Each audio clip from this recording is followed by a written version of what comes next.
أعوذ بالله من الشيطان الرجيم بسم الله الرحمن الرحيم الحمد لله رب العالمين والصلاة والسلام على رسولنا محمد وعلى آله وأصحابه أجمعين فلندريمي لفدريمي إتاكون بتم الله تجل شانه وجل جلاله باقا مشيرة dhe begatita Allahut qofshin mbi Muhammed Mustafa, mbi familjen e tij, shokët e tij dhe mbi të gjithë ato të cilët kanë pasuar dhe pasojnë Islamin deri në ditën e gjykimit. Të ndershëm dëgjues të Radio Islame, të ndershëm dëgjues të TV Diasporës, Assalamu alaikum wa rahmatullahi wa barakatuh. Nuk ka dyshim se fjalët më të mira, më të drejta, më të sinqerta janë fjalët e Allahut te xhaleshanu wa xhelaluhu. Ndërsa vepra, puna më e mirë është puna e pejgamberit alayhi salatu wassalam. Elusim Allahun xhaleshanu wa xhelaluhu që të jemi prej atyre pjesëtarëve, besimtarëve të sinqert, të mirë, të devotshëm, të cilët ne kur ndëgjojmë fjalët e Allahut xhaleshanu wa xhelaluhu mundohemi ta praktikojmë Islamin ashtu sikurse që e ka praktikuar vet Muhamedi alayhi salatu wassalam dhe ashabët, shokët e tij të sinqert. Të ndershëm besimtar, pasi që ndodhemi në prag të muajit të shenjtë të Ramazanit, padyshim se do të tregojmë diçka çka Ramazani dobit e tija çfarë mund të jenë apo çfarë të mira na sjell muaji i shenjtë i Ramazanit.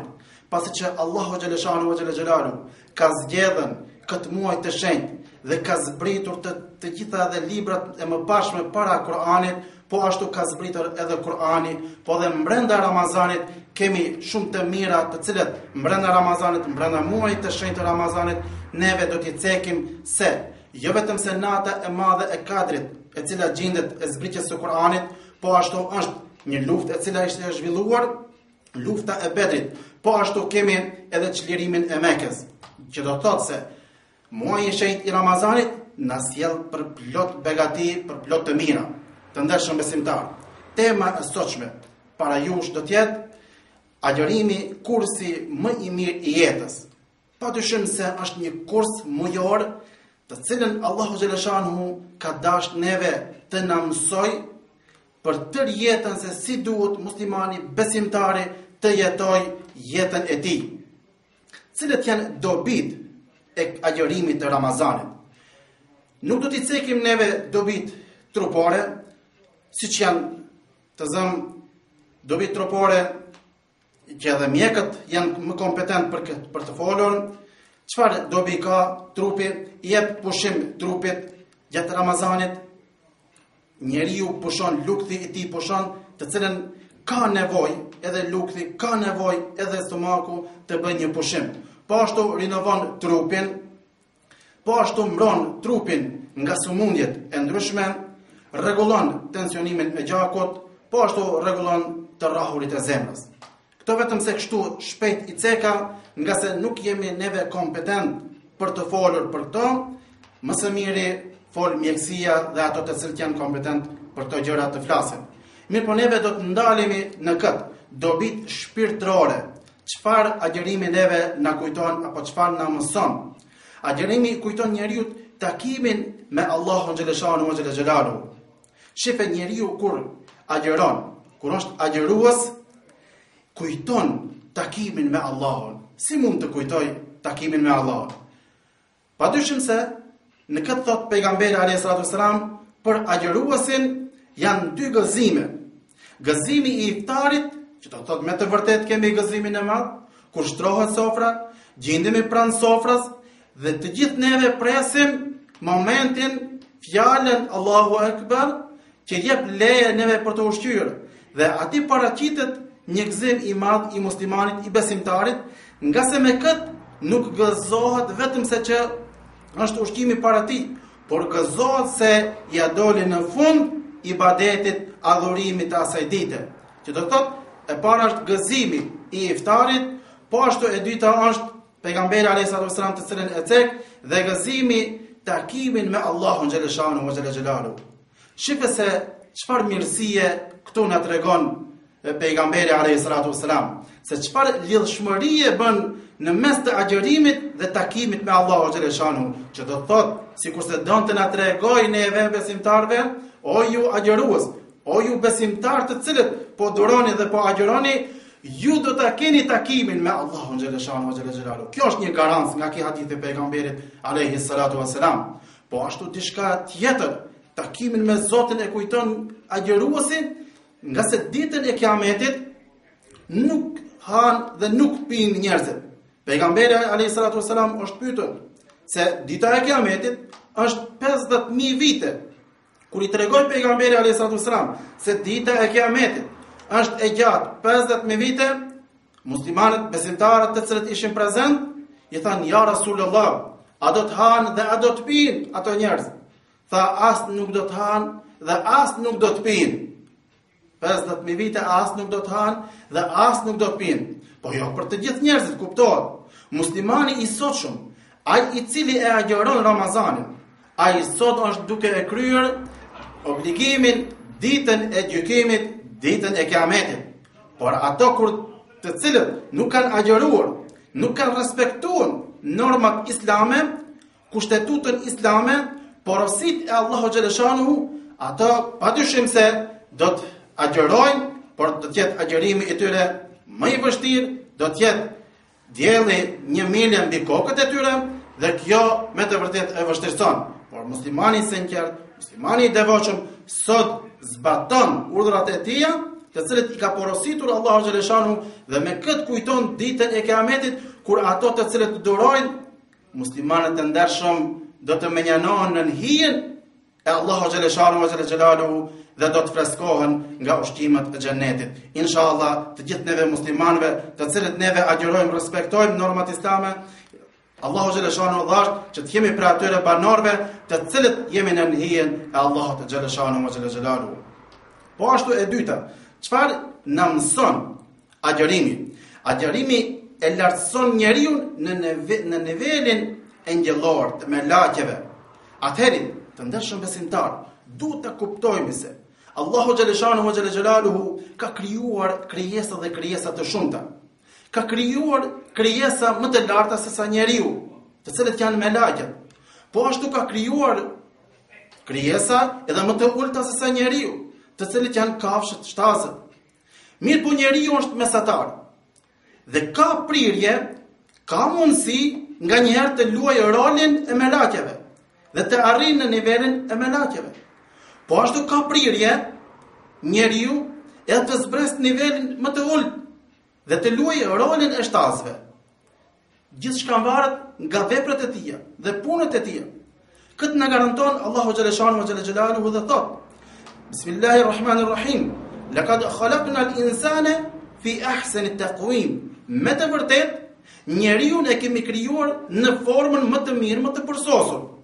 Thumma radadnahu asfala safilin. E pastaj çka? E kemi kthyer dhe kemi ulën më të ulët e kemi bërë.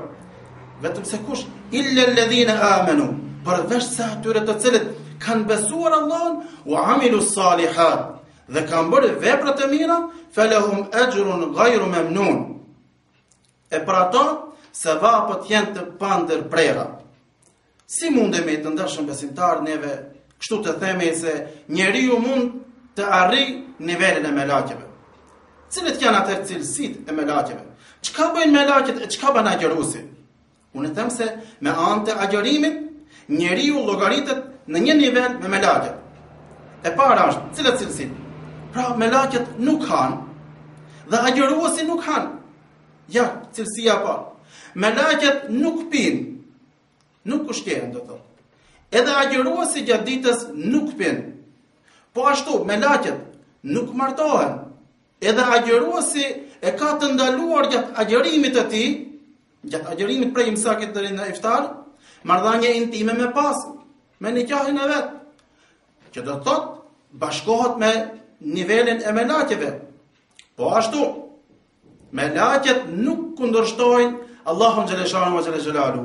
Asnjëherë melaqet nuk i thotë Allahu xhaleshanu jo, apo nuk kam kohë, apo nuk mundem. Nuk ja ka dhënë vet Allahu xhaleshanu këtë mundësi. Porse edhe agjëruesi nuk kundërshton Allahun xhaleshanu xhelalu. Si mundemi ta llogaritemi nuk kundërshton? Nga se ai është në ibadet, në adhurim, dhe kur ti agjëron, nuk jenë kundërshtim me Allahun xhaleshanu. Dhe kjo është e nivelit dhe cilësisë me latjeve. Pra atëherë agjërimi e lartëson njeriu në nivelin angjëllor, në nivelin e melatjeve. Po ashtu të ndershëm besimtar, çfarë na mëson tjetër agjërimi? Cili është kursi i agjërimit? Agjërimi ja mëson njeriu vlerën e të mirave. Po, padyshim se vlerën e të mirave na mëson, nga se njeriu gjatë jetës së tij të gjitha artikujt ushqimor të cilët i përdor, të gjitha të mirat e Allahu xhaleshanu i ka. Shumë njerëz kemi nga ato të cilët nuk kujtojnë se janë nga Allahu xhaleshanu, por se gjithë llogaritin nga mundi i tij.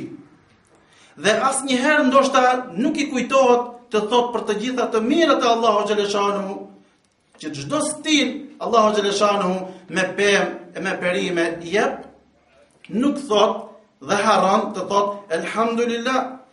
Për momentin kur ai ndalet dhe privohet dhe abstenon nga të mirat e Allahu xhaleshanu, agjëruesi kujton të mirën e Allahu xhaleshanu. Kur njeriu i vjen për të ngrënë bukë, për të ushqyer vetveten, atëherë kujton të gjitha të mirët, sikurse ti kisha në këtë moment.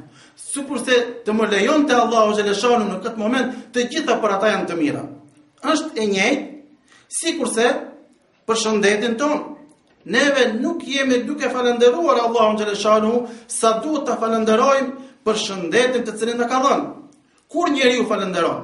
Kur shkon tek i sëmuri, e shef të sëmurin, apo shkon në spital dhe kur e sheh atje njerëzit të palëvizshëm, njerëzit me dhimbje të mëdha, atëherë nuk ka njeri këtu i cili nuk thot në vetveten e tij elhamdulillah, shëqyr o Zot mirë jam. Pra, njeriu duhet t'i shohë disa sakrifica për t'ia ditën të mirën e Allahu xhaleshanu. Atëherë agjërimi neve na edukon, agjërimi neve na mëson dhe na jep një kurs të mirë që të falenderojmë Allahun xhaleshanu për të gjitha të mirët e tij të cilat neve na ka dhënë. Po ashtu, agjërimi e maturon shpirtin. Të ndershëm besimtar, padyshim se shpirtin e edukon, e maturon agjërimi. Nga se pejgamberi alayhis salam kështu ishte shpreha. Shtylla e fejës islame është namazi. Po të ndershëm, në qoftë se është shtylla e fejës namazi, mund të themi se shtylla e shoqërisë është zakati. Një shoqëri të mirëfill, një shoqëri të mirëmbajtur, e mirëmban vetëm se zakati. Nga se i konsideron edhe skamnorët edhe jetimët në një shoqëri me ato të cilët kanë dhe janë të privilegjuar në rrezik. E pasandaj, në qoftë se zakati është shtylla e shoqërisë, atëherë mund të themi se agjërimi është shtylla e shpirtit. Pse është shtylla e shpirtit? Edukon shpirtin. Nga se shpirti nuk ka nevojë për ushqime. Shpirti ka nevojë për ibadet, për adhurim. Dhe në momentet njeriu kur agjeron Ramazanin, kur është agjerues, largohet prej çdo sendi çka e ka krijuar toka për ta ngrënë. Dhe sikurse kur i thot njeriu Allahu xhaleshanu, o Zot, unë nuk jam i kësaj toke i përgjithmonshëm. Nuk jam i përgjithmonshëm. Unë jam larguar prej çdo sendit. Prandaj shpirti im që ka ardhur nga ti do të kthehet te ti dhe i takon Allahu xhaleshanu wa xhelalu. Atë jeton jetën jo materialiste, por jeton një jetë shpirtërore, të cilën njeriu duhet ta provojë e duhet ta edukoj shpirtin e tij. Po ashtu të ndershëm besimtar, agjërimi i vë fre egos, nefsit, vetes. Çfarë është egoja? Çfarë është nefsi? Nefsi është aq sa ta ushqesh, aq më shumë fryhet.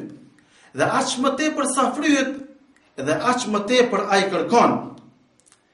Dhe nuk pajtohet asnjëherë me atë çka ja jep, po gjithër kërkon dhe kërkon të fryhet, të ushqehet. Kjo është egoja, kjo është nefsi, kjo është materializmi. Mirë po, në një hadith pejgamberi alayhis salatu wassalam Në kuptimin e hadithit do të them se Allahu xhaleshanu ve xhelalu deshi ta edukoj nefsin. Dhe e edukoj me zjarr, e dënoj me zjarr. Dhe pas dënimit, atëherë Allahu xhaleshanu e pyet nefsin. Kush jam unë e kush je ti? E pyet Allahu xhaleshanu. Nefsi me gjithë dënimin të cilët e kishte përjetuar, i thot Allahu xhaleshanu, ti je ti. E unë jam unë. Shife, çfarë është nefsi? Pasandaj Allahu xhaleshanu ve xhelaluhu prap do ta edukoje. Por e edukoj me agjërim, nuk e ka ushqyer. Dhe pas kësaj e pyet Allahu xhaleshanu nefsin. Kush jam unë e kush je ti? Çfarë i thot nefsin në këtë moment? Ti je Zoti i botrave, e unë jam robi yt i përvojtur. Shifet të ndershëm besimtar, se çfarë nefsi edukohet dhe si edukohet, vetëm se me agjërim, duke stopuar, duke ndalur principet e tua që të hidhesh vetëm në për ushqime dhe në ushqime e nuk do të ngopësh asnjëherë. Këtu i frenon emocionet e tua, nefset e tua.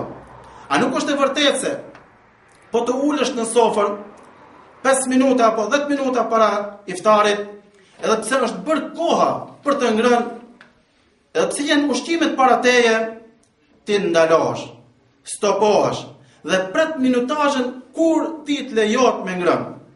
Dhe kjo është esenca e kësaj të cilën ne po mundohemi ta themi, frenimi i egos, frenimi i emocioneve tua, frenimi i vetvetes ndaj të ushqyerit tonë. Dhe kjo është edukimi i jot në vetvete. Nuk guxon. Askushi nuk rrin mbi kokën tënde, nuk e ke frikën prej tërkujt, por se këtu emocioneve tua, epsheve tua, i thua, keni një rob, ju jeni rob, keni një Zot dhe Zotit duhet t'i përkuleni. Prandaj të ndershëm besimtar, për ata neve themi se agjërimi është kursi më i mirë, edukuesi më i mirë i jetës, i cili neve na mëson se si duhet ta vazhdojmë jetën tonë. Çfarë tjetër ka agjërimi? Agjërimi ja mëson njeriu respektin ndaj amanetit. Po të ndershëm besimtar, ndaj amanetit të mëson agjërimi se si duhet të bardhim amanetin tonë. Nga njëherë na jepet diçka ndonjë amanet dhe marrim përsipër të kryejmë atë amanet. Por se amanetin më së miri do ta kryejë ai i cili e kryen amanetin të cilin e ke marrë nga ana Allahu xhaleshanu ve xhelalu. Dhe ajo është feja. Feja të ndershëm besimtar. Allahu xhaleshanu ve xhelalu thot: Ya ayyuhalladhina amanu la takhunu Allaha wa rasulahu wa takhunu amanatikum wa antum la ta'lamun. Wa antum ta'lamun. O ju të cilët keni besuar Allahun, o ju besimtar, mos tradhtoni Allahun dhe mos tradhtoni pejgamberin alayhis salatu wassalam dhe mos tradhtoni amanetin të cilën e keni marrë dhe ju e dini për këtë. E dini se jeni fetar. I thuani vetë se jeni musliman, por se keni marrë mbi supet e tuaja amanetin, këtë fe të cilën e ke marrë, e ke pranuar, atër duhet t'i përshtatesh, duhet të jetosh në këtë fe. Dhe agjërimi të mëson më së miri të nderosh, të respektosh amanetin, nga se edhe fshehtas, edhe haptasi. Amaneti duhet të ruhet, jo vetëm se haptasi, por edhe fshehtas. Pse besimtari këtë beson? Sepse kur mësohet, bët në vetvete të mëson agjërimi, duke agjëruar, në qoftë se je i mbyllur edhe brenda 4 mureve, edhe ke ushqimin aty, muslimani amanetin në vend e çon. Pse nuk trahton Allah? Sepse korrigjuesi i tij i atij amanetit e din se është Zoti, është Allahu xhaleshanu dhe është në çdo vend ku njeriu gjendet. Pra, neve agjërimi, kursin më të mirë na jep, duke na mësuar çmos një nga ato edhe si të bartim amanetin, si të jemi të besueshëm. Andaj, agjërimi edhe tjetër diçka na mëson. Agjërimi ja mëson njeriu besnikërinë ndaj fjalës së dhënë.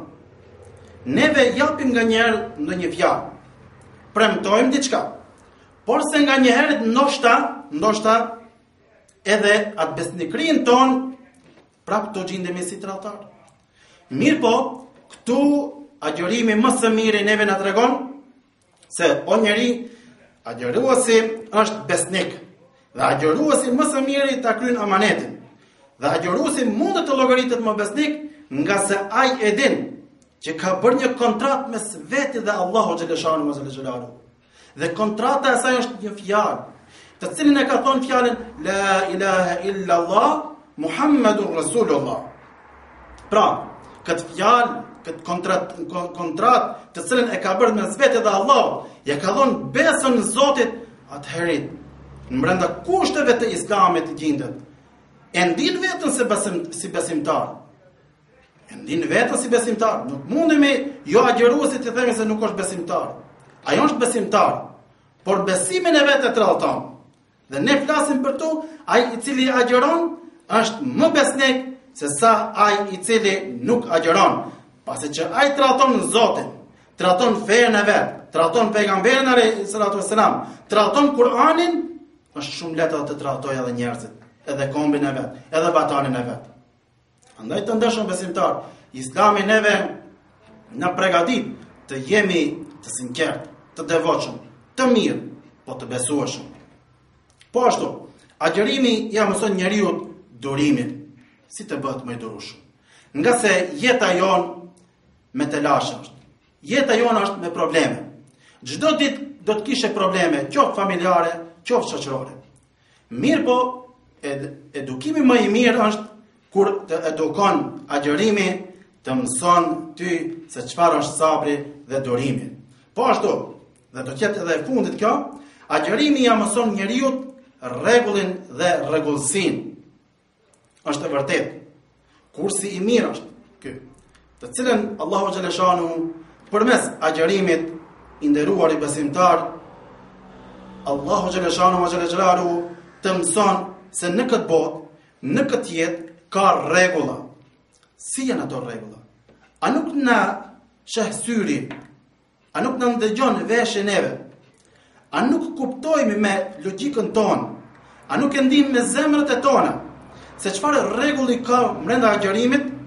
Për shembull, ta marrim në një shtet, sikurse Turqia 80 milion, apo Egjipti 80 milion, qoftë ajo apo tjetra. Çfarë neve mund të themi kur 80 milion popull ato në një moment ushqimin e ndërprejnë? Në një moment presin para sofrave dhe askushin nuk guxon të marrë ushqim.